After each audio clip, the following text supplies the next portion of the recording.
much to say.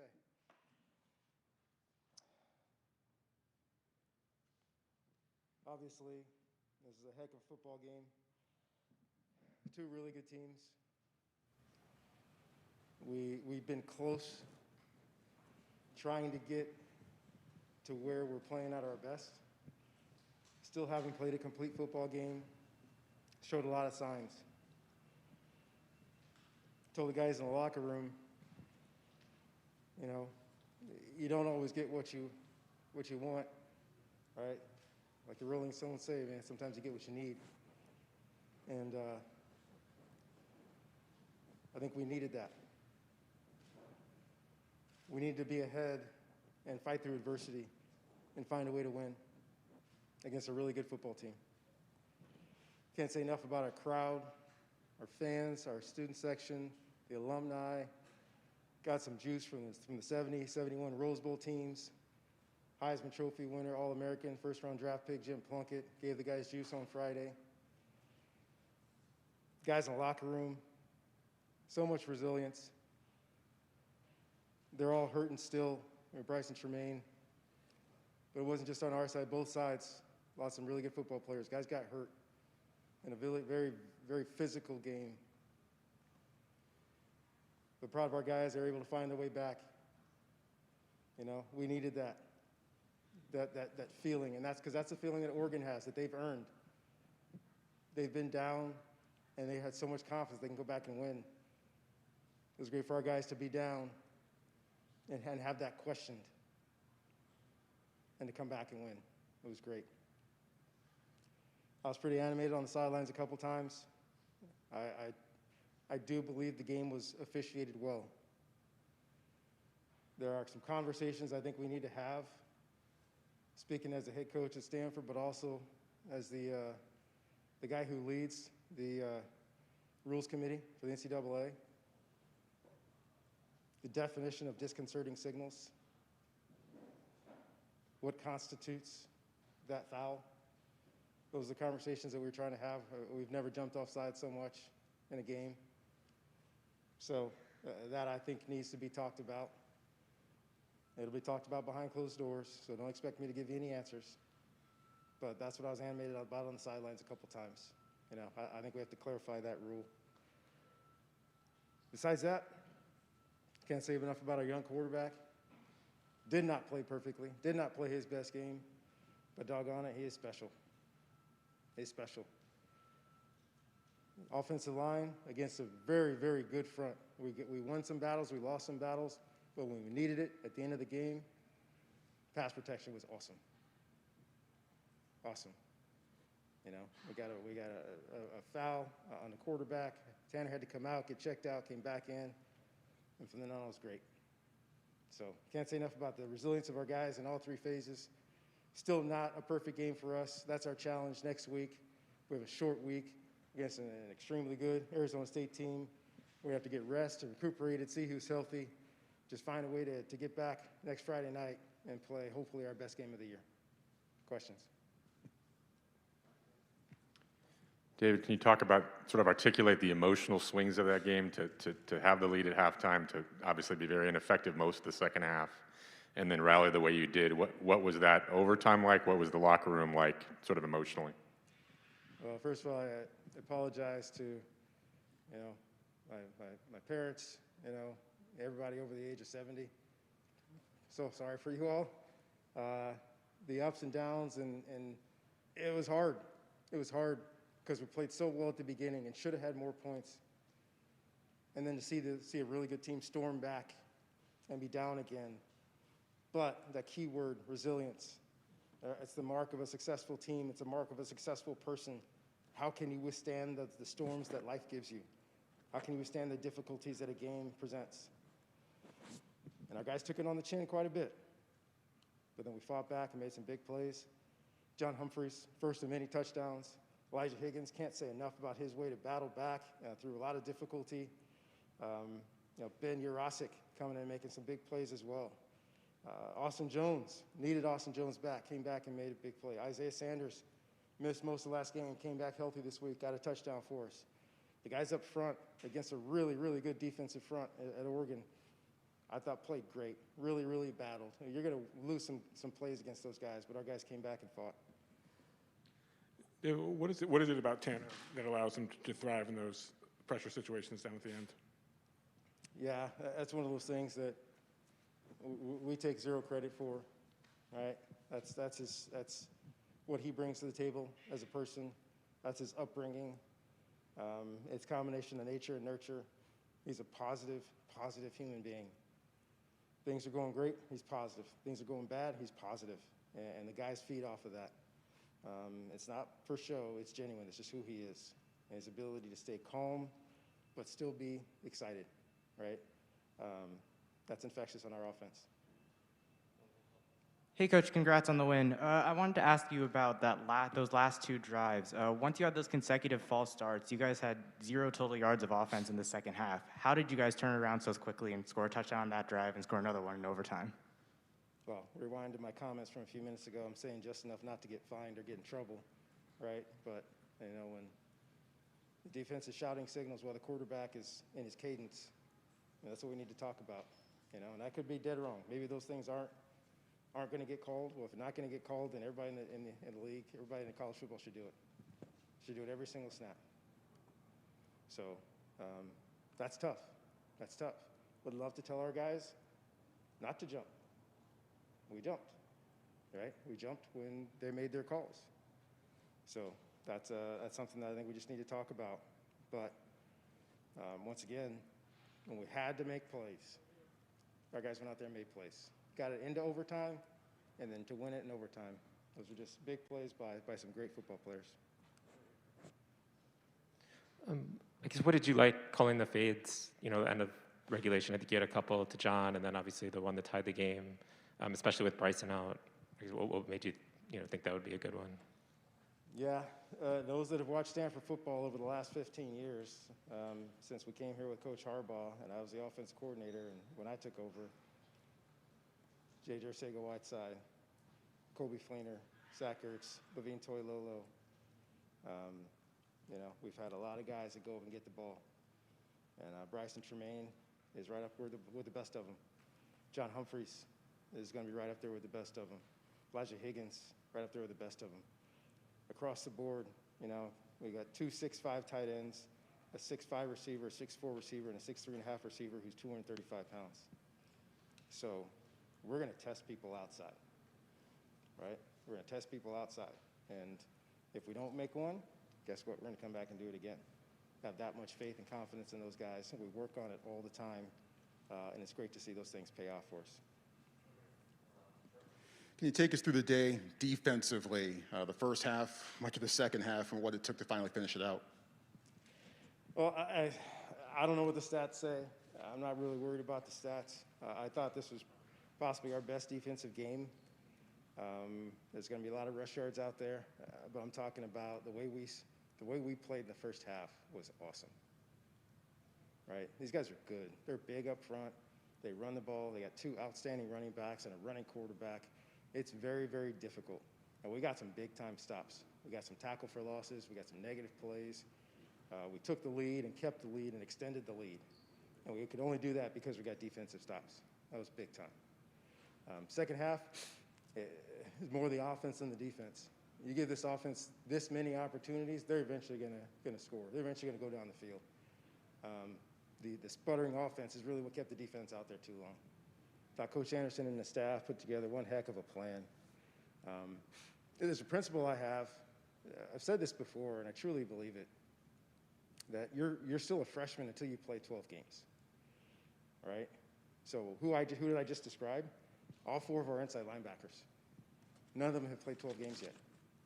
They're still getting better, right? Just there's experience upon experience upon experience, right? John Humphries hasn't played 12 games yet.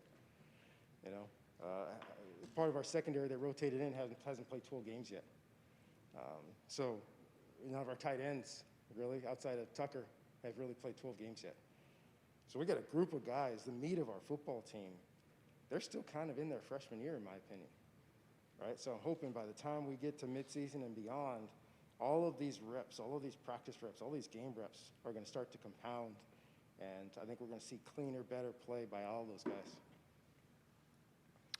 How much of a factor was Tremaine's injury in the offensive struggles in the second half, and how impactful will that be if he's out for a while? It'll be impactful because I think he was on his way to being one of the best receivers in America. And we'll see how bad it is. And if he comes back next year, I'd anticipate him being on that path again.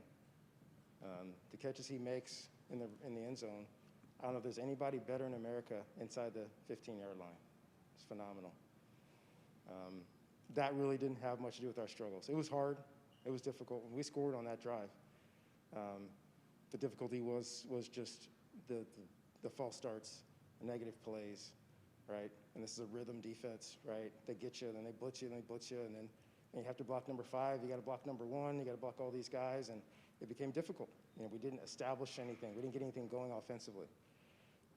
But it wasn't Bryson Tremaine being out. We lost Bryce Farrell for a little bit there also. But we have so much confidence in our guys, right? We just put our tight ends back out there. And we got more guys coming. So I think our staff was recruited extremely well.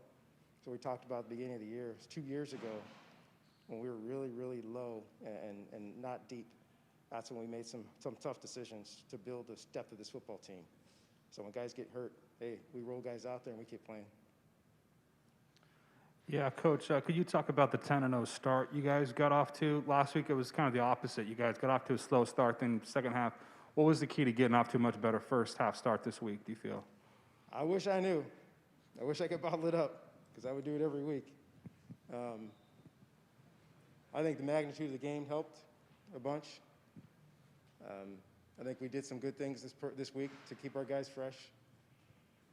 The fact that it wasn't too early, but it was an early start. We just got to get up and go this morning. That may have helped. So I give a lot of credit to the guys, the leadership on this football team, the way they put pressure on themselves and put pressure on each other. And we talked about it all week. We just have to start fast, right? UCLA, we spotted them 14 points before we started playing in the second quarter. And we can't do that to a good football team. And, I talked about it on Tuesday with the team. I told them flat out. I said, are you guys going to be surprised when we're up 2 scores early in this game? And they said no. And we were up 2 scores. But that other team battled back. Thankfully, we made the last surge. David, when Tanner McKee went out, were you concerned he wouldn't make it back? And then what was the process, I guess, going through with the medical staff and getting him back in the game? Hey, I don't talk to the medical staff. They come and talk to me. So once he was out, I was imagining he was out.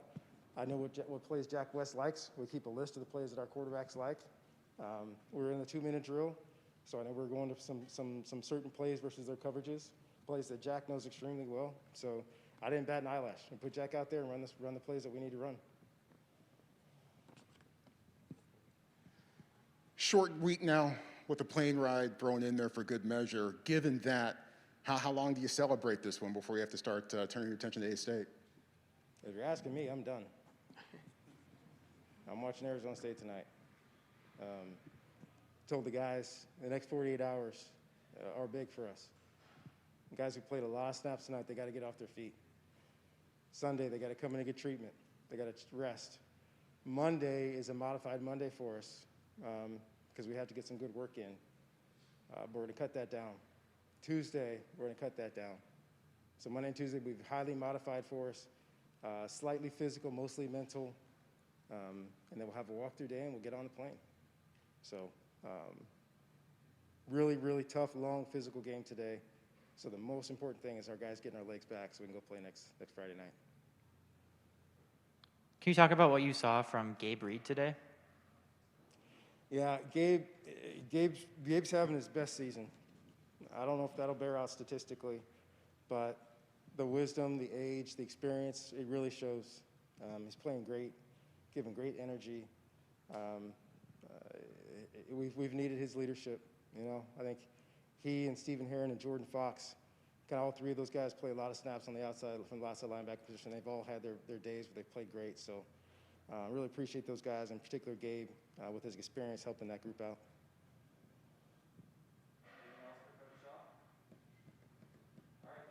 Thanks, everyone. We got 5th-year outside linebacker Gabe Reid next.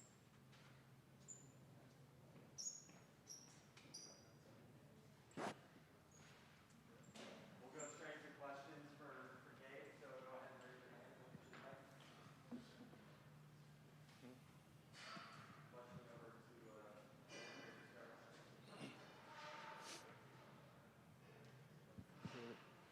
Hey, Gabe, congrats on the win. Can you just talk about the interception you got and kind of what you saw on that play that allowed you to pick that ball off? Thank you. Yeah. Can't really put into words. I mean, I was dropping that play and felt like it was a quicker drop from the QB, so took a flat angle and the ball kind of just landed in my lap. Just made sure I caught it. So, yep.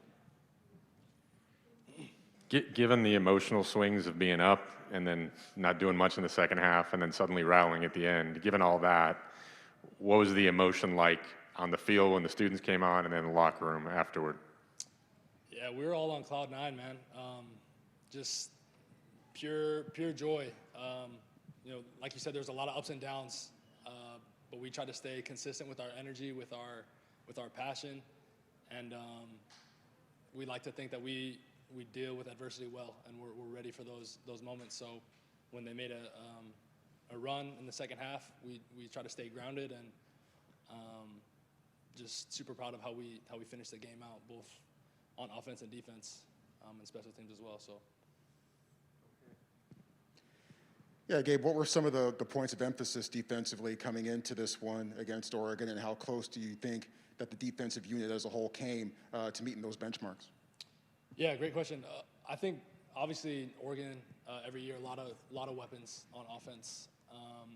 Coming into the game, we were thinking they have some dangerous backs in the backfield, so that was our number one priority: just stop the run. I think first half we did well stopping the run, and everyone rallied to the ball, and we made plays when they came up. But second half, I think we gave up a few that we should have had, wish we could have had back, but. Like I said, I'm proud of the way that we battled as a defense, and I felt like this is coming closer to reaching our full potential as a defense. I feel like there's still a lot on the table for us. Our ceiling is still higher than how we played tonight, but proud of our guys. Can you talk about the goal line stand in the first half and how big it was to get off the field there? Yeah, it was huge. It was huge, man.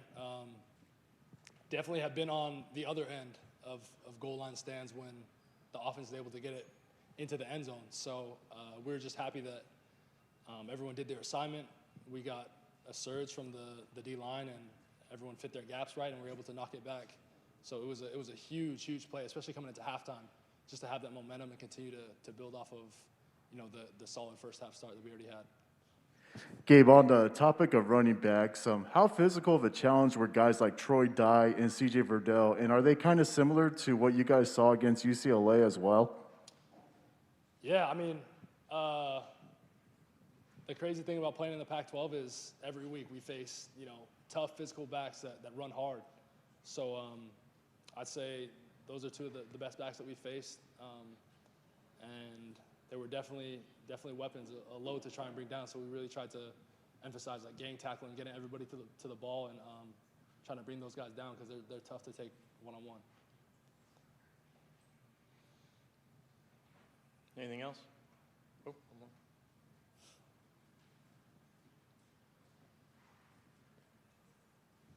Yeah, could you just also kind of describe kind of what kind of, as best you can, what's kind of going through your mind in an overtime game, how you're kind of staying focused and ready, and just the mental side and kind of keeping your nerves calm in such big moments like that? Yeah, I mean, I think the biggest thing for us as defense, whatever happened on offense, just focus on what we can control. So, I mean, offense went out there and scored, and that was great. But we were ready for whatever happened, and just really trying to stay constant. I clearly remember my sophomore year when we were at Autzen Stadium in that triple overtime game was wild, and so I think just kind of being there, even though I didn't really play in that game, kind of helped me be able to deal with all that hype and excitement that comes with overtime. Anything else for Gabe? All right, thanks, Gabe. Thank you. Junior wide receiver, Elijah Higgins, waiting, and then we'll finish up with Tanner McKee.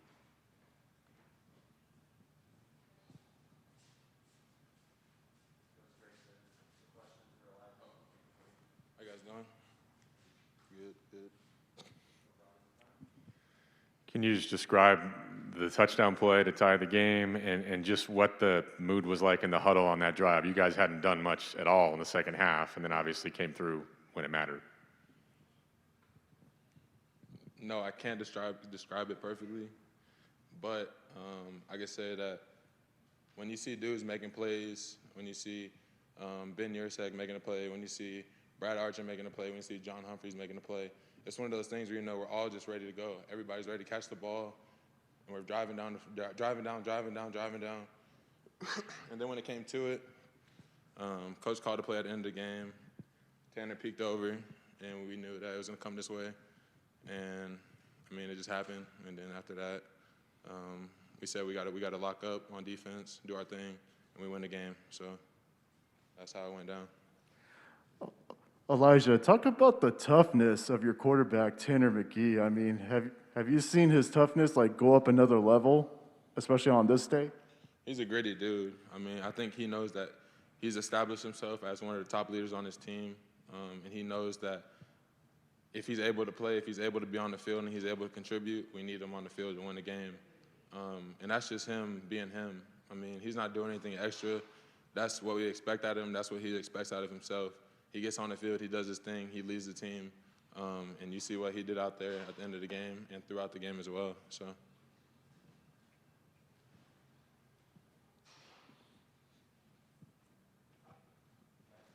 Sorry, I'm just going back to the fade you caught at the end of regular. I mean, when you see the fades going to John, do you go to Tanner like, hey, throw one my way, or what's that like? Say it one more time. The touchdown you got to end regulation. I mean, they threw a couple of fades to John first. Did you tell Tanner like, hey, throw one my way this time? Yeah, I mean, no, it's his look. Whatever looks best. I mean, it's not a design play for anybody. But when John got that penalty, I felt like he was going to switch it up and come the other way.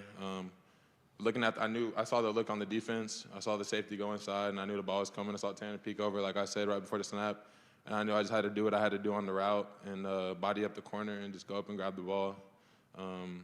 So, yeah, it's not really a design play for anybody. It's just his look and who he trusts. And that time he went with me, and I helped him out and doing something that Bryson Tremaine does every time, just filling in that spot and just playing like him.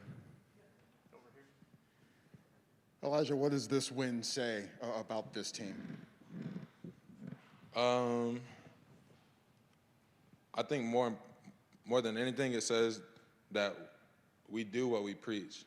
Last game after the loss, we came together and we talked about putting our head down and going to work. And I feel like that's what we did, and I feel like that's why this win means so much to us, is because we did what we said we were going to do.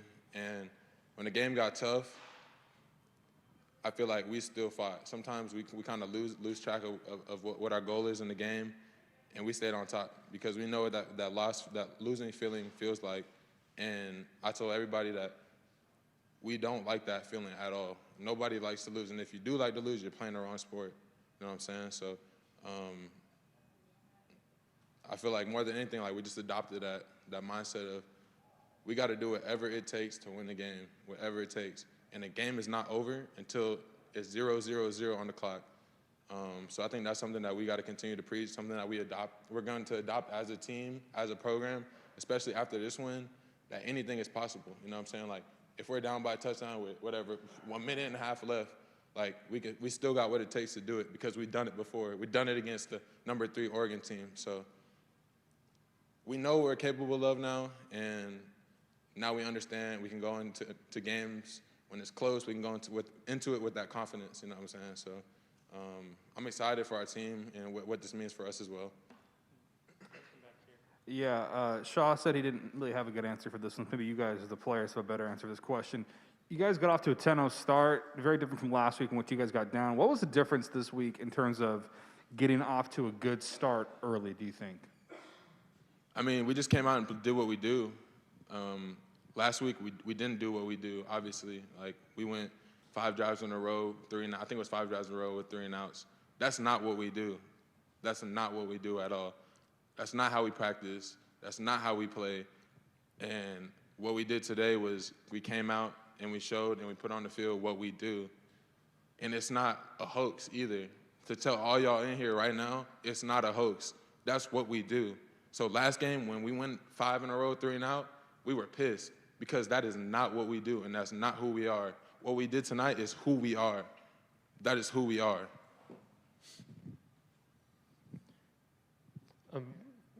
At the end of the game, I mean, you had your students actually kind of coming onto the field. You're able to celebrate with them. It's been a couple of years. Obviously, no fans last year. I think you only had one home game anyway. And then 2 years ago, it was kind of a rough season. So what was that like to finally have that emotion after the game to be able to celebrate with the fans? I mean, more than anything, it's celebrating with each other. I feel like it was cool to see all the people on the field. That's good for them. I mean, they're gonna be there when we win. They're not gonna be there when we lose. We always got each other, and when we get in that locker room, that's when we had the most fun. So it was cool to see everybody, like, historically, like, the picture's probably gonna be up with everybody on the field, but to us, like, we're the only people that truly matter, because when we're down, we got each other, and when we're up, we also got each other. So it's cool, though. It was cool. But like I said, we play for each other, and that's what we do. We play for each other. Anything else for Elijah? All right, Elijah, Thank you, guys.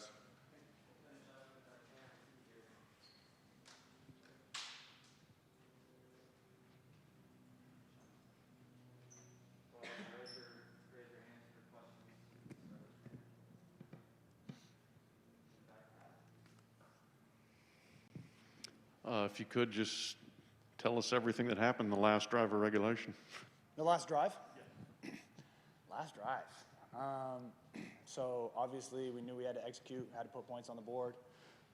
We just kind of settled down and did what we did. So there wasn't anything, we didn't really do anything special. We didn't call any special plays. It was just go out and execute. I feel like we did a good job of that. On the play where you got hurt, what happened, and was there any doubt that you could come back in? What was that process like getting back in the game? Yeah, I mean, Oregon hits hard. I took a shot to the ribs. Kind of got the wind knocked out of me a little bit. Couldn't breathe for a little bit, so I was on the floor. And then once I got off, kind of walking around a little bit, I thought I was totally fine. Doctors checked my ribs out, cleared me, and I'm feeling great right now. A little sore, but I feel good. And then later on that drive, as you're trying to punch it into the end zone, how do you stay calm in that situation? There's, the game's on the line at that point, and you don't have a lot of experience at this level. Mm-hmm. How did you manage to kind of keep your poise in that situation and then in overtime? Yeah, one play at a time. They're all big plays, and so we just execute like normal. In practice, when we work jumps, when we work our fades, we work them like they're to win the game. So that was not the first time that we were in that situation because we've repped it in practice. With that same intensity, and ultimately it won the game for us. And what did you see on that pass with Higgins? Yeah, so backside, the safety kind of was trying to double team the whole game, so we went to the field. They saw that, adjusted to the field. We had a one-on-one backside. I mean, you've seen Elijah Higgins. He's a mismatch for pretty much anybody with his speed, his height, and his strength. So when I knew it was a one-on-one matchup, that was the guy we were going to. Tanner, seemed like a lot of improvement in the running game from a production standpoint and a blocking standpoint as well. How much of that was a factor in some of the effectiveness that we saw from the Stanford offense overall today? Yeah, obviously it starts with the run game. That was super big for us. O-line, I thought did a really good job against a very talented Oregon defense. Obviously, their front four and their linebackers, they're very talented, very physical. So I thought our O-line did a great job giving our guy a crease. And then we know what Nate Pete and Austin Jones and all those guys can do when they get a crease. So they made big plays for us. Yeah. When you're throwing that fade, specifically the one to Elijah there, what goes through your mind in the time from it leaves your hands to it hits his hands? Just trust, I would say. Kind of see his position. Once the ball's in the air, I can't do anything about it. There's a lot of times when we're watching film, and we see how the ball was thrown. Coach will pause it as the ball's leaving my hand. He's like, at this point, let's see what you see. Let's see the relationship. Let's see if he's beating him or not. Because once the ball's out of your hand, there's no changing it. You just have to trust your guy to go get it, and obviously he did. He's a great athlete, and me and him, we've worked at it a ton of times, and we obviously have great trust with each other. What's the emotional swing like when you throw the pass before the one to Elijah, incomplete, game over, then the flag is thrown? How quickly did you see the flag, and what are those emotions like, just the up and down of that moment? I mean, I kind of saw it right away because I had a direct line. So obviously, as the ball was going up, I thought it was a flag, but sometimes what I think and the refs think could be a little different. So I was happy. We obviously got the call, and it worked out well. Hey, Tanner, first of all, parabéns. Hopefully my Portuguese translated okay there. Obrigado. There we go. Secondly, can you talk about John Humphries and you had a couple really key passes to him, including the touchdown. Just talk about kind of what you saw from him and kind of those plays and all that. Yeah, John's a great receiver, not only because he's fast and he's tall and he's got great hands, but he knows the game very well. And it's nice that Coach Shaw has complete trust in us. And so when we got to the sideline, John lets me know what kind of leverage the defense is playing with, if they're flipping their hips quickly, kind of how they're playing. And then based off that, we'll change a lot of backside routes depending on how the defense plays. So John and I were on the same page. And a lot of those backside routes that started as one route, but then based on how the game was going, how the defense was playing us, we changed the route, and ultimately it was successful for us.